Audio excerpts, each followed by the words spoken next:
Aleluia. Glória a Deus. Que bênção, né?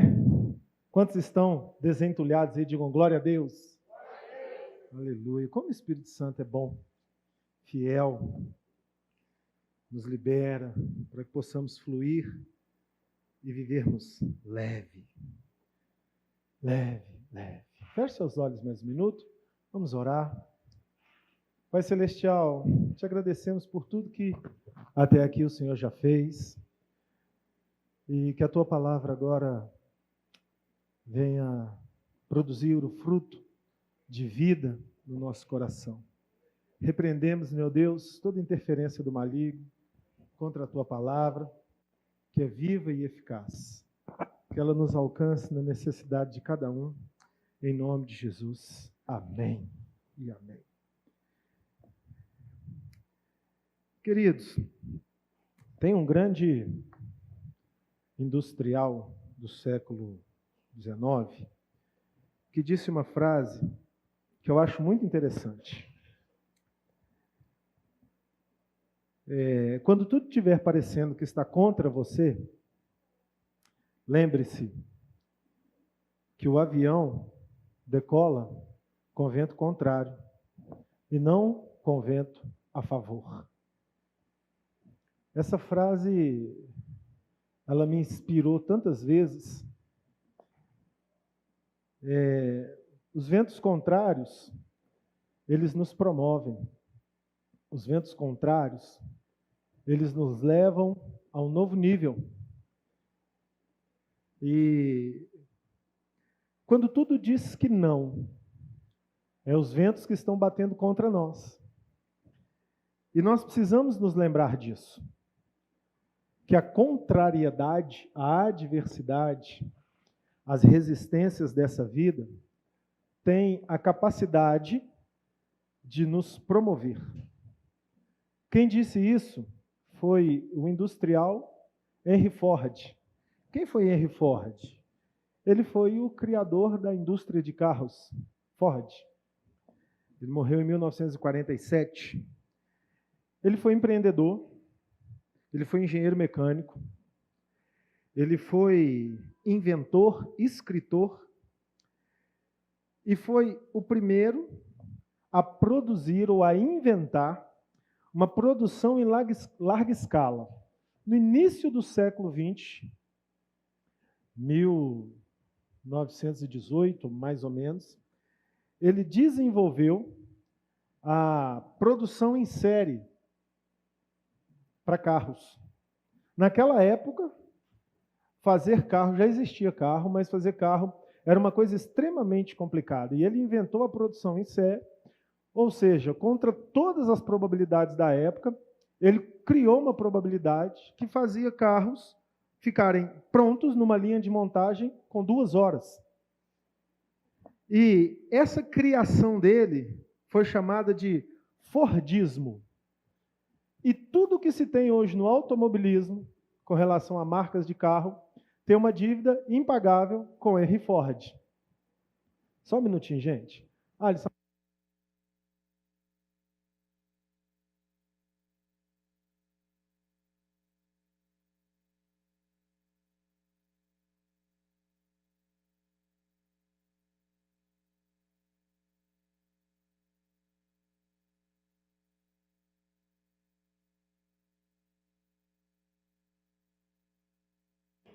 O microfone está puxando minha cabeça para trás aqui, gente, não dá não. Então, tudo... agora eu estou livre. Tudo que tem em relação ao automobilismo hoje, tem uma dívida com esse homem, porque foi ele o criador. Agora imagine quantas impossibilidades esse homem criou para inventar uma produção em série, lá pelos idos de 1918. Não existiam máquinas, não existia. Ou seja, ele teve que inventar as máquinas. Não existia indústria para produzir as máquinas, ou seja, ele teve que inventar formas de produzir as máquinas para produzir as peças. Só daí já dá para a gente pensar quantos ventos contrários esse homem enfrentou. Tinha mercado para vender esses carros? O povo tinha dinheiro para comprar esses carros? Será que ele ia fazer os carros e eles iriam ficar parados no seu estoque? Eram todas as probabilidades de vento contrário. E ele disse essa frase: quando tudo estiver parecendo ir contra você, lembre-se, o avião decola com vento contrário, não a favor. Se tem uma coisa da nossa vida que nós queremos evitar, são ventos contrários. Naturalmente, nós vivemos procurando facilidades. Naturalmente, nós vivemos fugindo das dificuldades. Evitamos projetos porque eles parecem ser difíceis demais. E nós achamos que então não vamos conseguir. Vento contrário. E quando os ventos contrários são aqueles ventos contrários inevitáveis, que a gente não tem para onde fugir, a gente se deprime. A gente se frustra, a gente quer entrar por quarto escuro, a gente quer viver na dependência do Tegretol, do Cadernal, do Diazepam, porque a gente só quer dormir, porque os ventos estão tão contrários contra nós que nós não queremos enfrentá-los. Essa é a realidade do ser humano. Mas a realidade da vitória é que nós precisamos aprender a lidar com os ventos contrários. João, capítulo 16, versículo 33, Jesus nos disse: tenho-vos dito isso, para que em mim tenhas, qual a palavra que está ali? Tenhais paz. No mundo tereis aflições, mas tende bom ânimo, eu venci o mundo. Parece um paradoxo, parece algo contrário. Eu digo isso para que vocês tenham paz em mim. Ou seja, no mundo vai ser tudo bem. Não, no mundo tereis aflições, mas tende bom ânimo, eu venci o mundo. Ou seja, a paz que Jesus nos prometeu está dentro do pacote das adversidades. A paz que Jesus nos prometeu não é a ausência de adversidade, não é a ausência de ventos contrários, não é a ausência de dor, tribulação, sofrimento. A paz que Jesus nos prometeu está dentro de tudo isso. No mundo tereis aflições, ele foi muito sincero, mas eu venci o mundo. Sabe o que eu entendo com isso?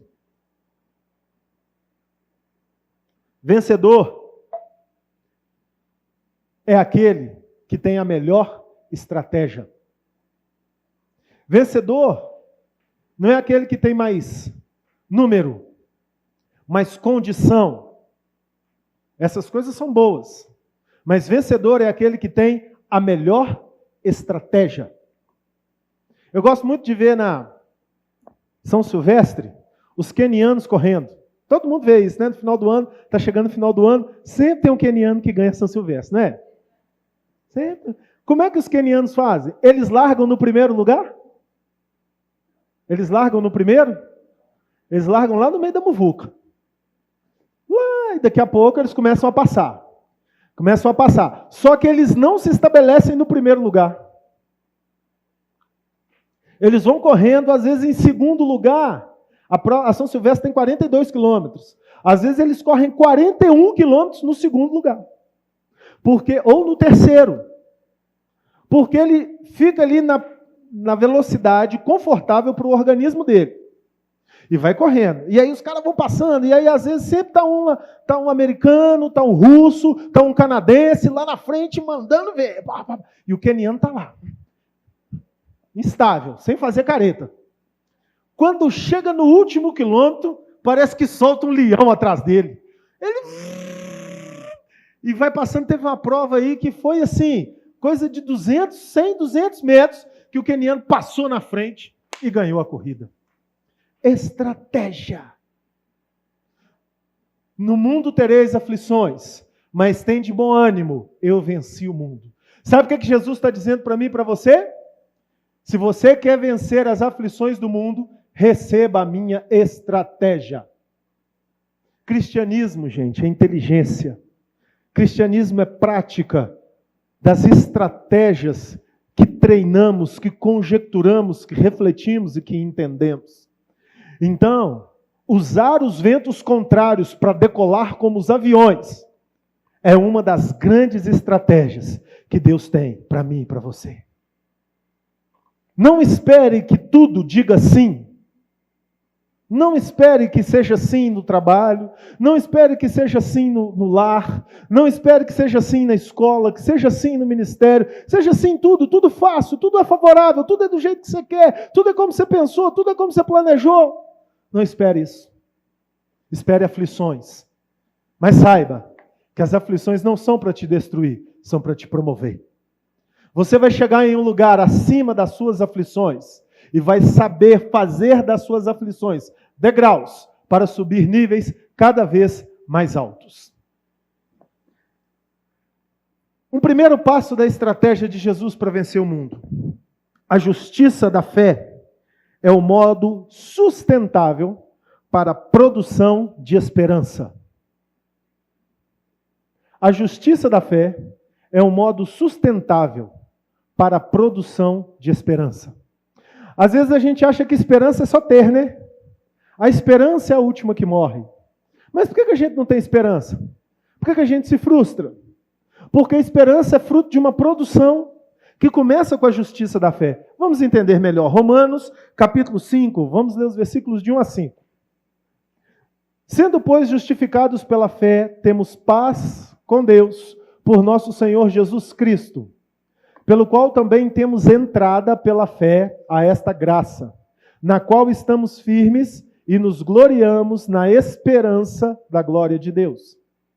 E não somente isso, mas também nos gloriamos nas tribulações, sabendo que a tribulação produz paciência, e a paciência, a experiência, e a experiência, a esperança. E a esperança não traz confusão, quando o amor de Deus está derramado em nosso coração pelo Espírito Santo que nos foi dado. Viram um processo parecido com o processo de Henry Ford? Um processo de produção exato, específico? Só que aqui não é um processo de produção de máquina, é um processo de produção de vida. A justiça da fé. Quando nós entendemos a justiça da fé, nós entendemos que o que nos justifica não são as nossas capacidades. Nós não somos capazes, sem Jesus Cristo, de produzir justiça na nossa vida. Todos nós somos pecadores. Por melhor que sejam as nossas intenções e a nossa moral nessa vida, a Bíblia já deixou bem claro que a justiça do homem para Deus é como trapo de imundície. É como um pano muito sujo. Mas quando nós cremos em Jesus Cristo, Ele morreu na cruz, derramou o seu sangue por mim, eu aceito como meu Salvador, reconheço que esse sacrifício é o que me faz justo, essa é a justiça da fé. Entramos no caminho para produzir a esperança. Vamos ver novamente os versos 1 e 2. Sendo, pois, justificados pela fé, temos paz com Deus, por nosso Senhor Jesus Cristo, pelo qual também temos entrada pela fé a esta graça, na qual estamos firmes e nos gloriamos na esperança da glória de Deus. No mundo tereis aflições, mas tende bom ânimo, eu venci o mundo. Por essa fé, eu tenho paz. Então eu creio e a paz começa a fazer parte do meu ambiente. Então, se eu sou justificado pela fé, eu recebi o sangue da salvação, eu aceitei Jesus, eu preciso olhar as tribulações de forma diferente. Eu obtive acesso pela fé à graça do Senhor Jesus. Isso precisa ser suficiente para que eu me sinta firme nessa vida. Eu tenho acesso a essa graça, eu recebi Jesus. Agora eu tenho que acreditar nessa possibilidade ou nessa verdade, enquanto eu estou passando pelas terríveis adversidades da vida. Eu tenho entrada na graça pela fé, eu estou na graça, então não importa o que eu esteja passando, aqui dentro tem que estar em ordem. Aqui dentro tem que estar equilibrado. Aqui dentro tem que estar convicto. É assim que nós olhamos para os ventos contrários e conseguimos produzir o que ninguém produziu. Foi com o coração e o interior convicto e firmado que Henry Ford conseguiu fazer num tempo o que ninguém fazia. Porque dentro dele estava organizado, dentro dele tinha ordem. E o que põe ordem no meu e no seu mundo interior é a nossa fé. Mas a nossa fé não pode ser só algo declarado, tem que ser algo vivenciado. Se eu creio em Jesus, eu preciso viver essa fé. Eu me lembro que quando meu pai morreu, eu recebi a notícia. Eu recebi a notícia num processo muito intenso, porque Deus falou comigo. E ali foi o começo de eu começar a entender essa coisa de revelação e de Deus falar. E Deus, dizem que tubarões nascem nadando, né? A primeira profecia que Deus me deu foi: seu pai morreu. Não sei porque que ele começou tão bruto comigo, mas foi assim que ele começou. E quando eu cheguei em casa e recebi a notícia assim, dos meus parentes, eu já sabia. E o que eu falei com Deus é: eu não vou suportar. E Jesus falou comigo: vai, porque eu estou governando seu interior. Incrível, incrível. A paz que excede o entendimento, que invadiu o meu coração. Me lembro como se fosse hoje, olhando ele no caixão, sem desespero na minha alma.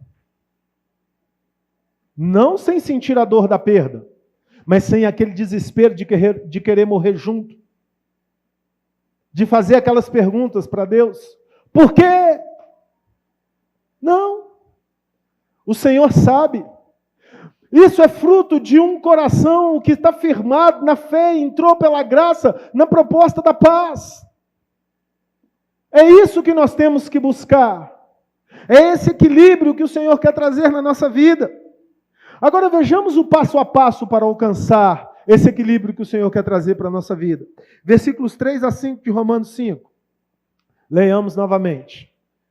E não somente isso, mas também nos gloriamos nas tribulações. Gloriar é se alegrar, é ver como bom. Sabendo que a tribulação, produz paciência. A paciência, a experiência. A experiência, a esperança.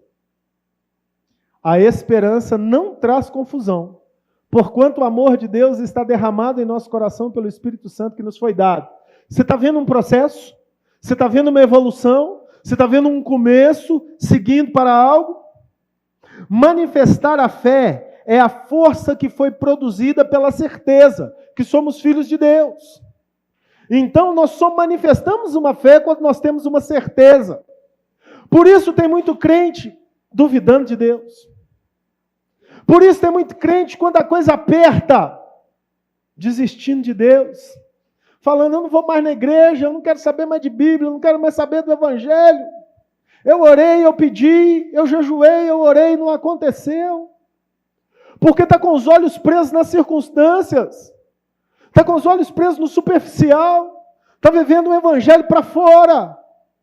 Isso é religião, gente. Nós precisamos viver um Evangelho para dentro. Isso é cristianismo. Se Deus fizer, Ele é Deus. Se não fizer, Ele continua sendo Deus. Cantar, isso é fácil. Viver é que é difícil.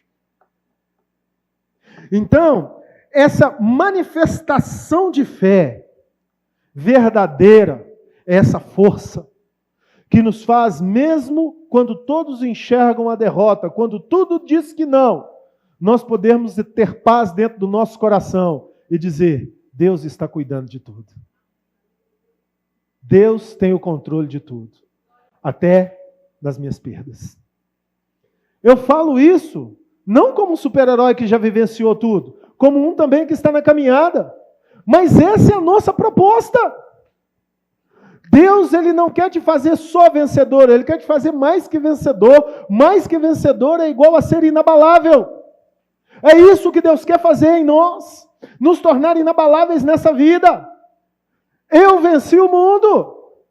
A vitória que vence o mundo é a nossa fé, e a nossa fé é uma construção de estratégia vivencial. Assim podemos, na prática, nos gloriar nas tribulações, pois sabemos que elas não são um fim em si mesmo. Quando nós manifestamos a nossa fé com verdade, nós entendemos Jesus Cristo, sabemos que Ele está dentro de nós, nos justificou, nos deu acesso à graça. Nós praticamos isso. O quê? Veio a tribulação. Ah, meu Deus! Não. Veio a tribulação. Opa! Está vindo um vento para decolagem. Inverte o ponto de vista dos racionais. Porque o ponto de vista de quem anda com Jesus é um ponto de vista espiritual. Então, na tragédia eu vejo oportunidade. Tem uma frase da inteligência emocional, que eu esqueci agora o nome do autor, mas a frase é essa: tira o S da crise.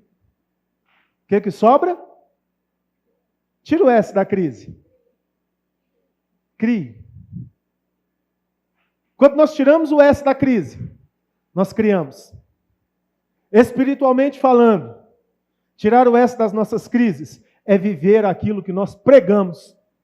Se eu prego que Jesus é mais que vencedor, se eu prego que Ele é o alfa, o ômega, o princípio e o fim, se eu prego que Ele morreu na cruz para me dar vida, se eu prego que Ele veio para que eu tenha vida e vida em abundância, se eu prego que Ele opera milagres, que Ele ressuscita mortos, se eu prego que Deus abre o mar, que Ele faz o homem andar sobre as águas, se eu prego isso, quando a crise vem, eu olho para isso e não para a crise. E aí eu passo na crise por cima dela. Se você está entendendo, aplauda o Senhor Jesus.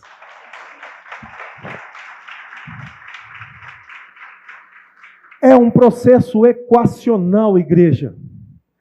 Tribulação mais perseverança, é o que nós lemos ali. A tribulação produz perseverança. É igual à experiência. Tribulação produz...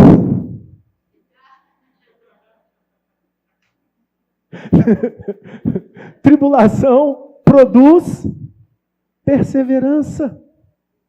E perseverança é experiência. Você precisa tirar lições profundas, coesas, ricas das tribulações que você está passando. Você pode fazer isso. Então ela vai produzir perseverança. O que é perseverança? Não desistir, ser indesistível, não desistir de sonhar. Está passando tribulação dentro da sua família? Não desista de acreditar que Deus tem um lar feliz para você. Está aqui dentro. Está passando tribulação no trabalho? Não desista de acreditar que Deus vai fazer o melhor para você ali naquele lugar. E que se não for naquele lugar, Ele vai te promover para um lugar de paz. Está passando tribulação no ministério? Persevere, ore, continue, não se motive por resultados, se motive por fé. Foi Deus que me mandou, eu estou continuando. Eu acho linda a história do pastor que viveu lá na África 25 anos. Já contei para vocês algumas vezes e vai de novo. Durante 25 anos ele foi lá pregar o evangelho, tinha 5 pessoas na igreja dele. E ele perseverou, está registrado no livro Fator Melquisedeque. E ali ele perseverou 25 anos e nada acontecia. E ele foi chamado na sua sede na Inglaterra, e o pastor da sua sede na Inglaterra, que tinha assumido o lugar do pastor que o enviara, que faleceu, falou com ele: nós queremos te honrar. Tem 25 anos que você está no campo, volta. Nós vamos cuidar de você até que você morra. E ele disse para aquele jovem pastor, falou: o Senhor me permite ficar na África porque Deus me disse que é lá que eu vou morrer. Perseverança. Deus falou, eu não tiro o pé daqui. É aqui que eu tenho que ficar. E aquele pastor, constrangido com a perseverança daquele missionário velho, disse para ele: pode voltar, nós te sustentamos aqui, te sustentamos lá. E ele voltou. E ele estava fazendo um projeto de cavar um buraco no quintal da sua casa. E ele estava ali trabalhando naquele projeto, porque ele queria achar água ali para ajudar o pessoal daquela região. Um dia, cavando buraco, ele ouve a baforada de um cavalo, olha para cima, vê um cavalo. Cavalo? Chegam 4 homens e falam com ele no dialeto africano: abençoado o homem que tem o livro, viemos falar com você. E ele disse: realmente, eu sou um homem que tem o livro, muito inteligente. Chamou eles para a cozinha, foi tomar um café, falava o dialeto deles. Aqueles 4 homens disseram para ele: o nosso líder espiritual da tribo mandou nós corrermos atrás desse cavalo, e onde esse cavalo parasse, estaria diante do homem que tem o livro, que conta a história do nosso povo. E nós estamos há 4 dias na mata, correndo atrás desse cavalo. E ele parou aqui. E o missionário disse para eles, parou no lugar certo. Olha a história do seu povo aqui, ó. No princípio criou Deus os céus e a terra. E a terra era sem forma e vazia. E mostrou a criação em Gênesis 1. Mas adentrou ao plano de salvação em Jesus Cristo. E mostrou para eles a história da humanidade, a história do povo deles. Só que nos 25 anos que aquele missionário estava perseverando, com 5 pessoas naquela igreja na África, ele estava traduzindo a Bíblia para o dialeto daquele povo. E enquanto você está sofrendo, você pode estar produzindo vida. E quando eles falaram, ele disse, o livro está na língua de vocês. E aqueles 4 homens ali já aceitaram Jesus, porque ele os evangelizou. E eles chamaram, vamos lá para a nossa tribo. E chegou, ele conheceu o líder espiritual, deu plano de salvação para aquele homem. Aquele homem disse, vamos para uma grande concentração, porque eu sou líder espiritual de 4 tribos, cada uma com aproximadamente 4.000 pessoas. E ele faz uma grande concentração de fé. E todos aceitam Jesus. E coisa de 1 mês depois da viagem, ele manda uma carta para o seu jovem pastor na Inglaterra. Meu filho, mande ajudadores, porque nós temos quase 20.000 vidas para discipular aqui na África. Nós não sabemos o que Deus pode fazer com a nossa perseverança. Nós só sabemos que nós temos ventos contrários que nos ofertam ricas oportunidades de perseverar, quando tudo diz que não. Por isso se alegre pelas suas tribulações. Consegue entender a perspectiva de Paulo, o apóstolo? Eu me alegro pela tribulação porque ela produz perseverança. Quando você chega ao nível de perseverar, agora você tem experiência. Rabaço de cantarabá. E a experiência nos dá força e convicção. Quando todos veem a tragédia, vai dar tudo errado, vai acabar, vai explodir, vai morrer, vai desestruturar. Você diz, nananina, não. Eu tenho passado por profundas experiências com esse Deus, porque eu tenho perseverado e eu sei que Ele nunca, jamais, em tempo algum, abandonou quem é fiel a Ele. Isso é experiência. Então, a experiência, que é resultado da soma entre tribulação e perseverança, é igual a uma produção prática de esperança. O começo é passar por tribulação. No mundo tereis aflições. Tem de bom ânimo é ter perseverança. Alcançar experiência, encher o tanque do combustível da vida de força, esperança. Esperança, esperança, esperança. Gente, em todas as áreas da vida, a esperança muda situações. Esperança bloqueia infarto do miocárdio. Sabia disso? Um dos maiores motivos de infarto é estresse. Claro, tem os problemas lá. Excesso disso, excesso daquilo outro. Mas todo quadro de infarto, você vai perguntar, o cardiologista, ele vai falar, estava estressado. Sabe por quê? O estresse altera a realidade imunológica. Sabe o que é estresse? Desespero. Estresse é a perspectiva ou a expectativa de que eu resolvo os problemas. Então, eu não tenho esperança, porque automaticamente eu sei das minhas incapacidades.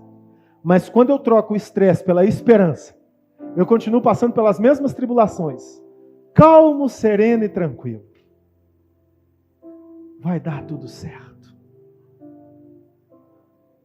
Vai dar tudo certo. Eu vivenciei uma experiência interessante uma vez, que eu vi que o que a gente coloca dentro da gente, o que a gente treina aqui dentro, funciona nos momentos da adversidade. Estava eu num avião, 30.000 pés de altura, olhando assim, E eu lembro que minutos antes eu tinha pensado, Jesus, se esse bichão cai, eu não caio, porque daqui eu já vou. Luz vermelha. Senhores passageiros, aqui é o comandante. Entraremos em área de turbulência. E aquilo, a aeronave perdia altitude. Gente, é pior do que andar no Skyfall. Andaram no Skyfall dos parques? Aquela torre que você sobe assim e de repente a cadeira solta. A aeronave perdia altitude. E tinha um cara do meu lado, pensa num gigante. Cara maior que eu. E eu estava com a mão assim no encosto, o cara agarrou minha mão. E aqui estava quase quebrando minha mão. E o bichão. Mas ele gritava e todo mundo gritava, empavorosa dentro do avião. Gente, foi muito legal vivenciar. Eu estava em paz. Eu estava em paz. A minha oração era: Deus, cuida da minha esposa e das minhas filhas. O Senhor vai fazer isso melhor do que eu. Porque se essa aeronave não estabiliza, já era. Estava indo para Curitiba, estava entre São Paulo e Paraná, numa área lá de umas montanhas, nos abismos, bizarrão. Eu olhava assim, via os negócios, e a aeronave voava, e o povo gritava, e balançava tudo, e eu estava em paz. A vivência da experiência. Ei, a nossa vida é uma aeronave que entra em várias turbulências no mesmo dia. No mesmo dia a gente passa por várias turbulências. E se a gente troca o estresse pela esperança, a gente fica saudável. Porque a tribulação produz experiência, produz perseverança, perdão. A perseverança produz experiência. Eu sei em quem tenho crido. Eu sei em quem eu tenho crido. Eu sei em quem eu tenho crido. Ele não vai me abandonar. Esperança. Tanque cheio. A esperança faz na vida do ser humano o que o combustível faz no carro. Adianta você ter um carro perfeito. Vamos pegar um aí, Cross, Corolla Cross, um Tesla. Pensa, sonha alto aí. Uma Ferrari, Lamborghini. Esse aí. Aí, você entra dentro dele, bate a chave, o tanque está sem combustível. Vai adiantar alguma coisa? A bicicletinha ali sem marcha vai valer mais do que ele. A esperança faz na vida do ser humano o que o combustível faz no carro. Você é perfeito. Você tem todas as capacidades para não só andar, como correr e até mesmo voar. Mas se o seu tanque de combustível estiver vazio de esperança, você fica parado. Quantas pessoas paradas vendo a vida passar? Paradas vendo a vida passar. Paradas vendo a vida passar. Está passando, está passando, está passando. Está passando, está passando. Não fiz nada. Por quê? Não tinha esperança, não tinha coragem. Não tinha força. Não viveu, sobreviveu. Jesus nos chamou para viver, avançar, ousar, lutar e vencer com a melhor estratégia. A esperança é o resultado do processo da fé. Ela não tem confusão, ela é perfeita. Ela não tem dúvida, ela é fonte de vida, ela é forte, ela é novidade de vida, ela nos move sempre para o avanço. Com esse entendimento, então, nós entendemos na prática, vale a pena passar por ventos contrários. Vale a pena viver a vida com tudo dizendo que não. Tiago, capítulo 1, versículo 12. Bem-aventurado o homem que suporta com perseverança a provação, porque depois de ter sido aprovado, receberá a coroa da vida, a qual o Senhor prometeu aos que o amam. Essa tradução não é melhor para esse texto. Melhor é a revista atualizada, porque o termo ali não é tentação, é provação. Isso. Bem-aventurado o homem que suporta com perseverança a provação, a tribulação, a dificuldade. Porque depois de ter sido aprovado, receberá a coroa da vida, a qual o Senhor prometeu aos que o amam. É bom ser provado. Nós gostamos de pedalar com o vento a favor, né? Quem já pedalou no calçadão aí? Quem já pedalou no calçadão aí? Ninguém, gente? Quem já pedalou com o vento contrário? Você gasta ou não gasta o dobro ou até o triplo do tempo que você gastaria para chegar de Itapuã à Praça dos Ciclistas, lá no final de Itaparica? Tem uma vez que eu estava começando a andar de bike, né? Estava todo animado, aí peguei a bike, aí saí, moro lá pro lado de Coqueiral, aí fui lá até o final da praia e voltei. Aí eu não entendia muito de vento contrário, cheguei lá no final da Praia da Costa, rapidinho, encontrei com um colega meu, falei, cara, rapidinho de lá aqui. Ele falou, porque o vento está a seu favor, agora volta. Quando eu voltei, eu tive que parar, sentado, descansar, tomar uma água de coco, umas 2 vezes. Porque o vento contrário é tenso. Nós gostamos de pedalar na descida, é ou não é? Ah, mas os que moram ou já moraram em Cariacica, ou Belo Horizonte, igual eu, sabe que delícia que é subir morro pedalando? Às vezes eu estou passando aqui na 262, vejo um ciclista subindo aquilo, pedalando. Eu falo, não é normal não, gente. Não é normal não. O cara está subindo. Mas quando olha para as pernas do indivíduo, parece umas pedras. Treinado. Novato não sobe. Só quem é treinado. Sabe por quê? A musculatura que é resultado do exercício de pedalar só cresce quando nós pedalamos contra o vento ou na subida. Descida e vento a favor não fortalece ninguém. Avião só decola com vento contrário, não a favor.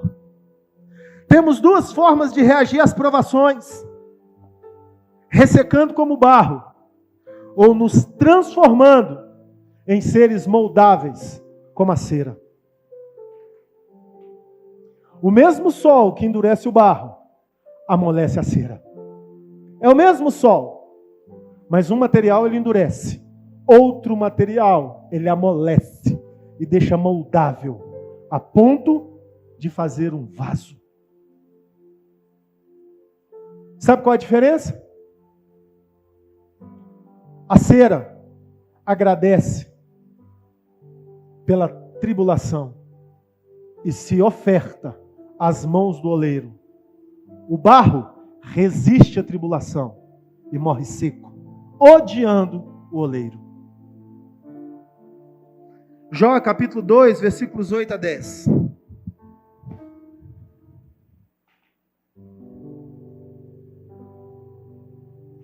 Jó 2, 8 a 10. Jó, sentado em cinza, tomou um caco para com ele raspar-se. Então sua mulher lhe disse: ainda conservas a tua integridade? Amaldiçoa a Deus e morre. Mas ele lhe respondeu: falas como qualquer doida. Temos recebido o bem de Deus, e não receberíamos também o mal? Em tudo isso, não pecou Jó com seus lábios.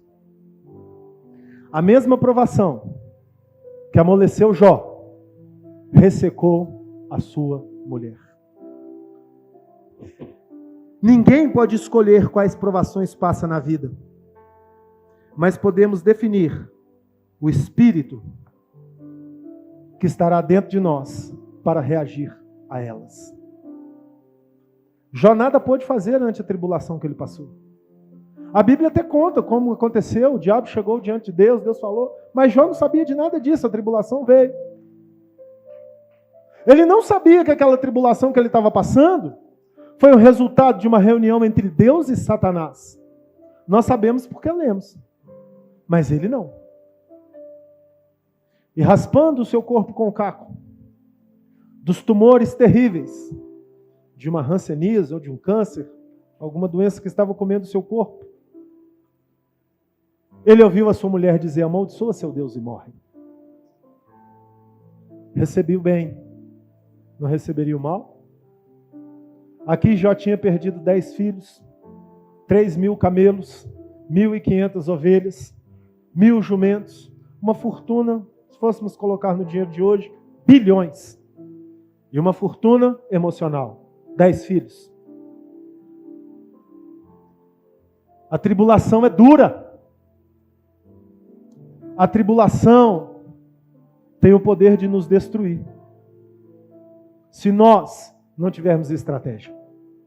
Ei, eu e você estamos passando por tribulação. Não podemos escolher. Estamos passando. O que nós podemos definir é com qual espírito nós estaremos diante dela.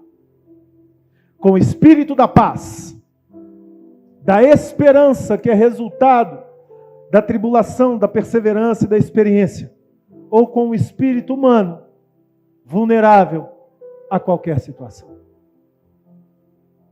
O fim de Jó nós sabemos, Deus o restituiu. O da mulher dele, a Bíblia não se dá o trabalho de contar. Mas nós sabemos que ela se ressecou, porque amaldiçoou Deus no coração. Quando ela aconselha seu marido a amaldiçoar, ela já tinha amaldiçoado. Cuidado. Cuidado com o que você pensa quando você está sendo provado.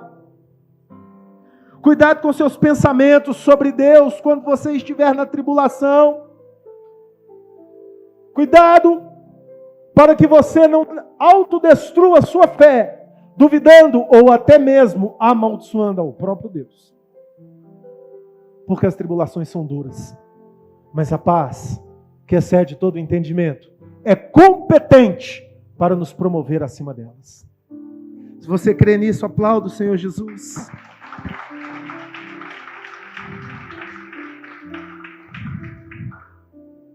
Tudo que você ouviu até aqui é uma estratégia para você lidar com a realidade da vida quando tudo diz que não. Na vida espiritual, prevenção é tão vital quanto na vida cotidiana. Eu fui salvo por um cinto de segurança. O carro capotou. Eu estava no cinto. Eu saí ileso. Se eu não tivesse de cinto, afirmo a vocês, eu não estaria aqui. Porque o teto do carro parou aqui. Se eu não tivesse, eu teria sido projetado. Foi uma autoestrada, uma loucura que eu estava fazendo? Não. Foi numa esquina aqui atrás, numa velocidade normal. Nós não sabemos o que vai acontecer daqui a 10 minutos. Prevenção. E aí às vezes eu vejo as pessoas falando: o cinto incomoda, cinto é chato, não quero pôr cinto. A prevenção é a decisão dos sábios. E eu posso dizer, depois que passa, você diz como é vital. Eu vi uma história há pouco tempo atrás de um colega me contando, numa indústria dessas de alta produção de metal. O rapaz trabalhando numa máquina, ele tinha que fazer um processo. Toda peça que a alavanca ia subir, ele tinha que apertar o botão, parar a máquina e fazer a ignição numa outra alavanca para subir a peça. Aí ele descobriu que se ele colocasse um ferro para segurar a alavanca, a máquina reiniciava sozinha e ele não precisava apertar o botão. E sentou na sua cadeira e ficou vendo a máquina trabalhar e ficou displicente. Só que a alavanca travou, a peça caiu e achatou ele. Morreu. Porque não se preveniu. O sábio ditado popular diz, né? Prevenir é melhor do que? Tudo que a gente conserta no remédio está vulnerável a efeitos colaterais. Está vulnerável ao tratamento dar certo ou não. Mas o que a gente previne nos dá uma saúde de plena paz. E é isso que essa palavra está falando para você. Previna-se espiritualmente. Construa uma fé sustentável que gere esperança na sua vida. Jó não pecou com seus lábios, porque o que estava dentro dele era mais forte do que a pior tribulação que qualquer ser humano pudesse passar. E ele foi mais que vencedor. Então, a justiça da fé é o modo sustentável para produzir esperança.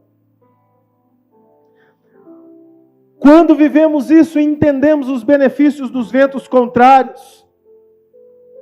E as nossas reações ante as provações da vida vão fazer de nós uma cera moldável pelas mãos de Deus. E não um barro seco que morre e se desfaz. Concluo contando a parábola de 2 homens